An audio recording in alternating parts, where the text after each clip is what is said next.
Kalau kalian datang ke Teddy's ini, kalian bisa minta tolong untuk difotoin. Kalau kamu nggak bawa fotografer, kamu bisa minta tolong difotoin.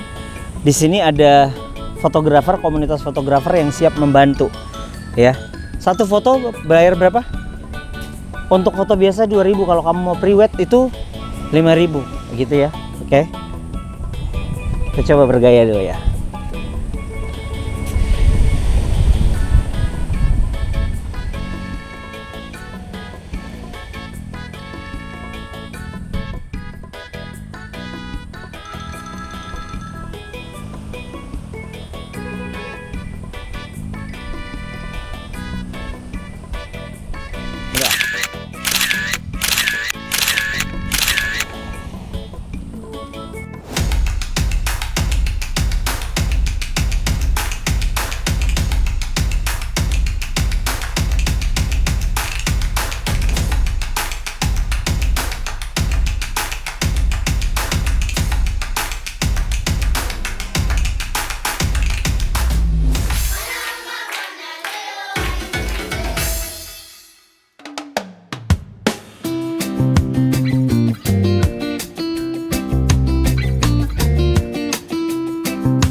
Kabar kata baik hari ini kakak. Hari ini saya berada di Kota Kupang, tepatnya di daerah Teddy's, di mana ini adalah salah satu tempat yang wajib dikunjungi ketika datang ke Kota Kupang, karena di belakang ada pemandangan menara suar atau mercusuar yang teman-teman bisa lihat. Teman-teman bisa berfoto di sini dan menikmati keindahan di sekitar Teddy's ini, karena memang di sini di set ada berbagai lukisan-lukisan di tembok dan juga di setting begitu luar biasa. Dan teman-teman kalau butuh orang untuk berfoto, ada komunitas teman-teman fotografer di sini yang akan membantu teman-teman ya. Nah, yang kata baik hari ini yang bisa kita ambil dari Menara Suar adalah seperti kita ketahui bahwa Menara Suar ini adalah salah satu alat pelayaran untuk sebagai rambu untuk membantu pelayaran di dalam dunia pelayaran, dan tentunya juga ini untuk menunjukkan teritorial sebuah wilayah seperti itu ya. Dan menariknya Menara Suar ini kan memberi tuntunan kepada dunia pelayaran atau lalu lintas di laut gitu. Nah, yang menarik dari sini adalah saya tertarik dengan Menara Suar karena ini salah di kota Kupang kok, jadi saya harus dengan logat Kupang kok. Kata baik hari ini yang bisa kita ambil dari kata Menara Suar ini adalah Menara Suar ini sebagai penuntun seperti itu kok. Menara Suar ini membantu untuk memperlancar lalu lintas ataupun rambu-rambu ketika berada di laut seperti itu. Semua orang pasti punya penuntun kok. Ya, paling utama pasti yang menjadi penuntun katompu hidup itu adalah kitab suci supaya katom bisa hidup benar, hidup melakukan segala sesuatu sesuai dengan apa yang Tuhan kehendaki ya. Nah, tentunya di luar daripada kitab suci, karena kita kadang cuma baca kok tidak mungkin ada hal-hal yang toh tidak mengerti. Kita tidak mengerti apa yang toh bisa lakukan untuk bisa dapat itu. Toh butuh penuntun yang lain.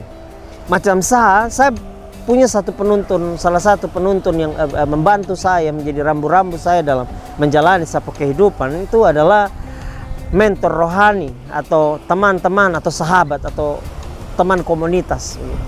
Nah, Tom perlu penuntun seperti itu supaya apa? Ada yang mengingatkan kita untuk ketika kita sudah mulai jauh, ketika kita sudah mulai jalan di tempat yang salah, ada yang kasih ingat ke Tom.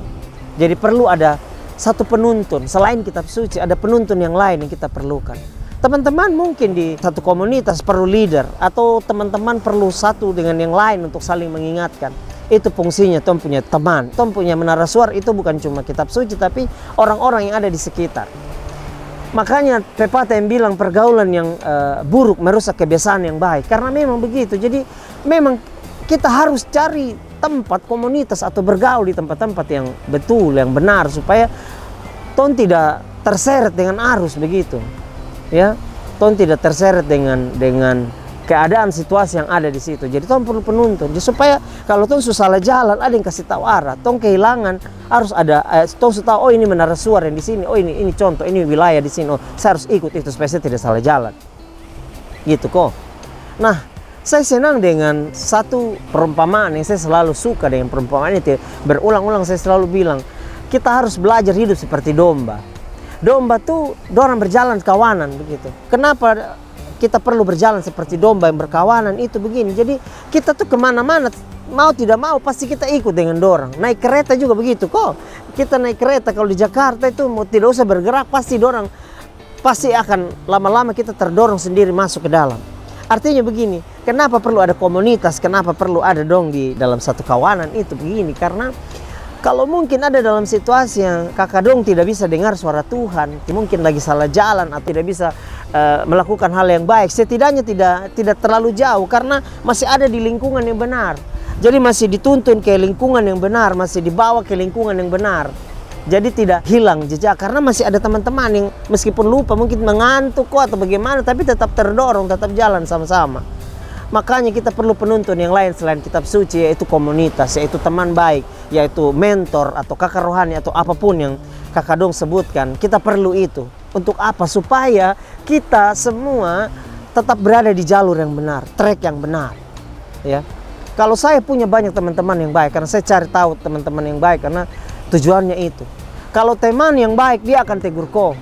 Kalau teman yang memang mengasihi kau, dia akan tegur kau ketika kau salah. Bukan ikut-ikutan. Ya. Kita perlu menjadi teman yang baik, bukan sekedar followers. Followers itu apapun yang kau lakukan dia ikuti. Kau mau salah, kau mau apa dia ikuti.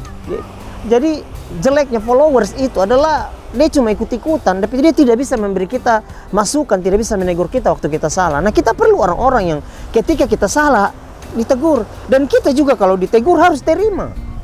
Mereka menegur dengan catatan, mereka mengkritisi atau menegur kita dengan alasan dan ada solusi, kita harus ikut itu. Memang itu tujuannya, kita ditegur supaya kita tidak terlalu jauh, karena kadang-kadang kita tidak sadar kita punya perbuatan itu menurut kita, saya tidak apa-apa, menurut saya ini biasa, menurut kau biasa, tapi menurut orang lain itu adalah hal yang salah. Makanya penting untuk ada dalam komunitas, penting untuk ada dalam orang-orang yang bisa menuntun kita, orang-orang yang bisa membawa kita ke dalam perubahan, yang bisa memperbaiki kita punya sikap, punya perbuatan. Ya, mari kita belajar seperti suara yang menerangi orang lain di laut yang sedang berlayar. Ya, mari kita belajar. Kalau kau sudah mengalami dapat penuntun seperti kitab suci dan mentor atau teman-teman yang membantu kau hidup jadi lebih baik, kalau kau sudah alami itu, kau juga harus lakukan ini. Kau juga menjadi penuntun buat orang yang lain. Tegur mereka. Jangan takut. Kejahatan terjadi atau banyak hal terjadi di dunia ini bukan hanya ada orang jahat yang sengaja melakukan, tapi karena banyak orang baik juga tidak bikin apa-apa. Justru kita harus belajar. Kalau ada yang salah kita tegur. Tapi tentu tegur dengan kasih. Ada orang buang sampah sembarangan, Bapak jangan buang sampah sembarangan. Kalau dia tidak peduli, sudah kau ambil saya sampah itu, tidak perlu cari ribut. Menegur dengan kasih, bukan menegur dengan emosi, apalagi dengan kekerasan. Mari kita belajar menjadi orang yang menuntun sesama kita. Kalau saat ini kita sedang dalam situasi yang tidak tahu mau kemana, cari penuntun supaya kita terarah. Begitu kita sudah terarah, selanjutnya kita jadi penuntun buat orang lain. Kabarika, kata baik hari ini kakak. Dari Kota Kupang, jangan lupa subscribe, like, comment, and share. Kasih tahu dong kakak dong, bapak dong, teman-teman dimanapun berada. Jangan lupa kalau datang ke Kota Kupang, pergi ke Tedis, berfoto di Menara Suar di Kota Kupang. Cheers!